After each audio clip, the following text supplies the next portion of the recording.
Hi, I'm Mark, developer of Sendovia Uprising. In this video series, I'll be testing my skills at my own game and sharing strategy tips.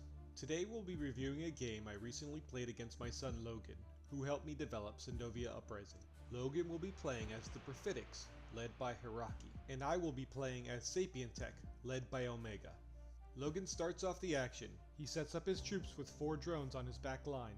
He likes to keep his drones producing tokens and away from danger. He also spreads out some fighters and enables all their shields. Now my turn starts and I put a portal in the corner. Then I advance a drone to build a barrier to keep Logan's fighters in check.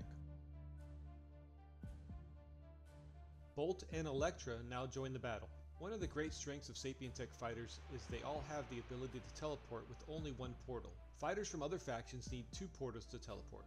Let's see if that comes in handy later.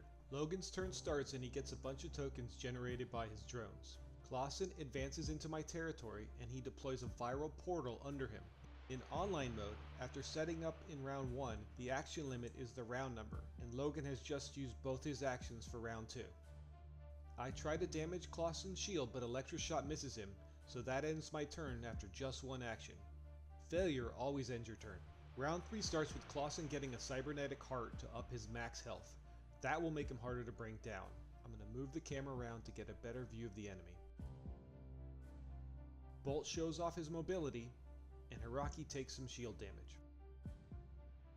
Clausen heals up, and now at 9 health he's a tank threatening in my territory.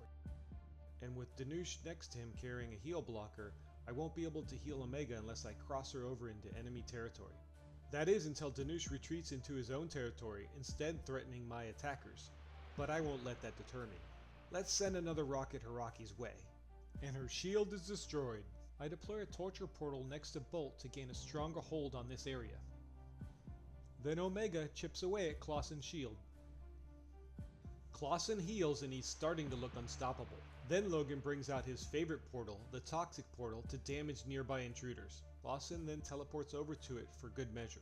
He's trying to scare Bolt away. Then Danush takes a shot at my Torture Portal, but it's not done yet. But I'm more focused on damaging his leader, Hiraki. So I bring in Astrid to add some pressure to the situation.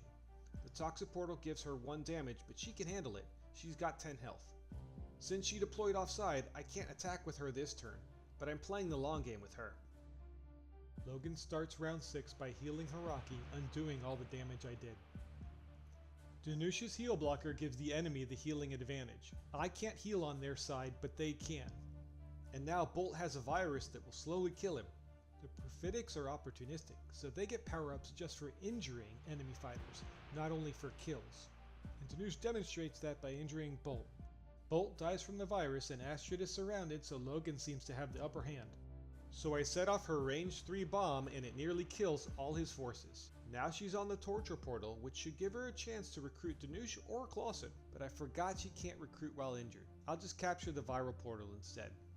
And I'll bring in a portal of my own to box Danush in. Then Thundercrush shows up to keep Astrid company. Hiraki gets some healing and then she goes and hides in a bunker. A drone closes it off with a barrier for extra protection. And Logan deploys another Toxic Portal thinking that will intimidate me. But it's just another one for Astrid to blow up. Looks like the tables have turned. Hiraki is suddenly a little lonely in her cage. Maybe we'll pay her a visit after we heal. And Miyako has been sitting idle in the middle of the battlefield the whole game playing zone defense. Let's free up that area. Okay, that didn't kill her, but at least she's wounded. Speaking of wounds, Hiraki needs to heal her wounds, and she calls up reinforcements to thwart my invasion. Giving a heal blocker to Showdown gives the Profitics healing dominance again. This will be extra bad if Keon infects Astrid. Oh, but he misses. Keon looks pretty dangerous up there on that Toxic Portal, but Astrid can fix that.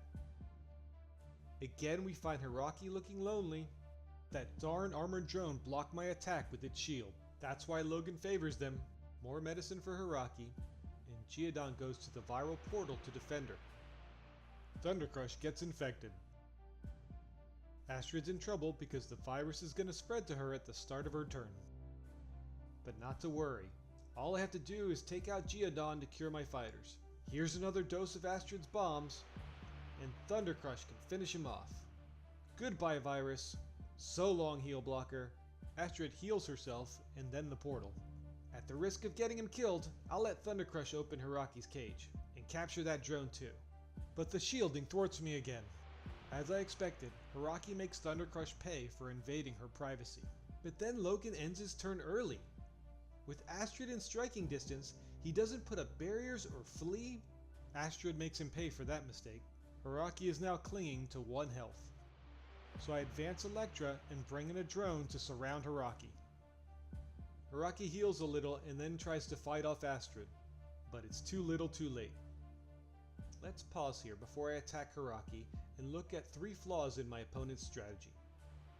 First, he didn't use all those drones on the back line to build defensive barriers to keep my fighters out. That could have slowed down Astrid's advance. Yeah, those drones earned him a bunch of tokens, but I accumulated nearly as many tokens through kills. So protecting drones for their production at the expense of your fighters usually doesn't pay. Second, he didn't advance on my leader. Omega was never really in danger. He could have split my forces by making me fight on 2 fronts. Instead, I was able to put all my attention on his leader. And third, I learned after the match that he had 2 portals in his hand. He could have dropped one under Hiraki, another far away, and teleported out of that bunker before my final attack. But instead, Astrid finishes off Hiraki. He'll have to learn from those mistakes.